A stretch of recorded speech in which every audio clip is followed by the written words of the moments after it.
And less than 48 hours after those cuts, the federal website for student loans and financial aid crashed. While concerns loom, local education leaders say students should feel secure, at least for this year. Maya May has more this morning on what students need to know.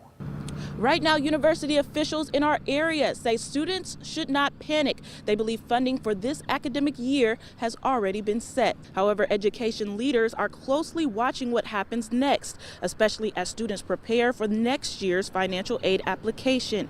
I spoke with Dr. Tony Bourne, Vice President for Strategic Enrollment Management at the University of Toledo, who says the biggest concern is how these federal workforce cuts could impact the speed and efficiency of financial aid processing. Fewer employees could mean significant delays in FAFSA applications, loan disbursements, and financial aid approval in the coming years.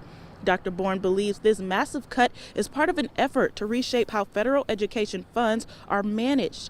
But he warns that students rely on these funds on a semester-by-semester basis, and any holdup could put schools and students at risk. That's why he says advocating for students and ensuring aid remains accessible is their top priority. Hopefully it is not a shift in those things, because ultimately, we feel very strongly that students across the board should not be hindered from having access to college or a K-12 education based on either income, position, or a type of disability.